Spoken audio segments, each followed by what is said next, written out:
Batman v Superman, DC superheltfilmen fra 2016, som enten blir ansett som et eneste stort rot, eller et cinematisk mesterverk. Kanskje finnes sannheten en plass imellom. I denne anmeldelsen her skal vi ta en ny titt på Batman v Superman Dawn of Justice, Ultimate Edition den gangen her, fordi den skal visstnok rettferdiggjøre masse av kritikken som har blitt gitt.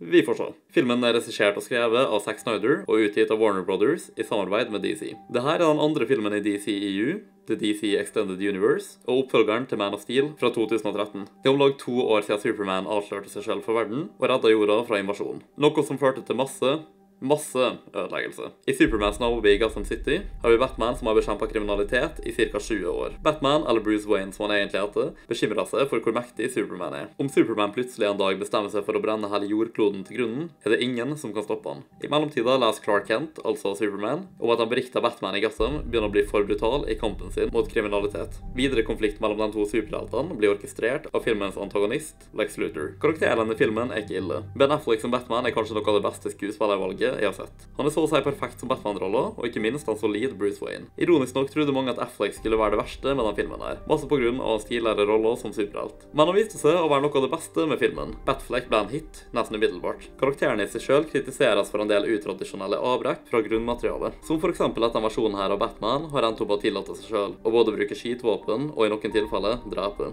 Sett bort ifra det her er Affleck sin Batman kanskje en av de mest nøyaktige forsøkene på å tegne serienøyaktig Batman. Henry Cavill er også super som Superman. Selv om vi skulle ønske at han viste litt mer av den varmen, godheten og menneskeligheten i Superman. I den filmen her blir han framstilt som en guddommelig, messias-lignende karakter, som er veldig alvorlig. Dette er ikke negativt i seg selv, men det gjør karakteren hans litt flatere enn han trenger å være. Med det Cavill hadde å jobbe med, så synes jeg at han gjorde en god jobb. Selv om hun var en mindre rolle, er Gal Gadot uten tvil den beste Wonder Woman vi har sett i film så langt. Der beviser hun nok en gang klart og tydelig i Wonder Woman-filmen sin fra 2017. Supermans støttespiller Lois Lane er spilt av Amy Adams, og gjør en helt grei jobb. Mange flinke skuespillere her med mange bra fremtredende. Og så har vi Jesse Eisenberg.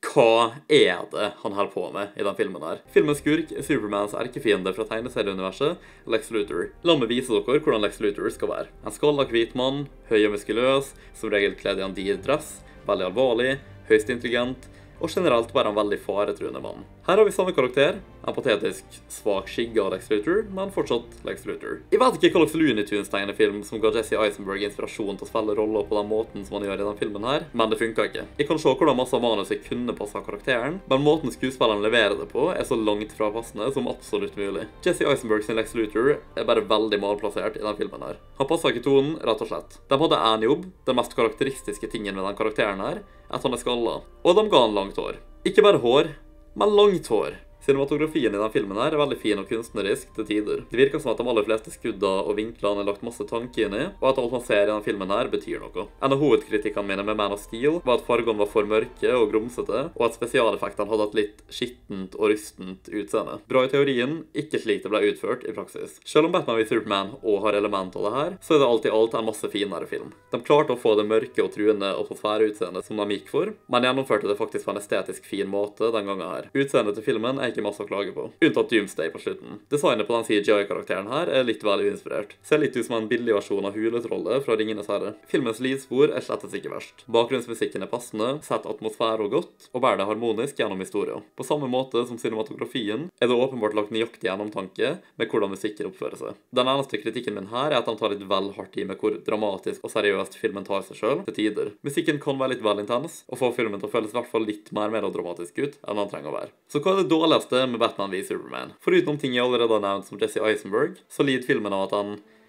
ikke gir mening. Litt for store deler av den i det minste. Først og fremst, filmens premiss er litt vel simpelt, er det ikke? Hvem vinner en slåsskamp mellom Batman og Superman? Filmens hele handling er bygd rundt en grunnmur, som er et ganske svagt grunnlag for en hel spillefilm. De prøver å finne flere grunner til å lede plottet opp til det øyeblikket her, noe som de til dels klarer. Men til slutt skal Batman og Superman ende opp med å jobbe sammen for å slå den egentlige skurken, som er Lex Luthor.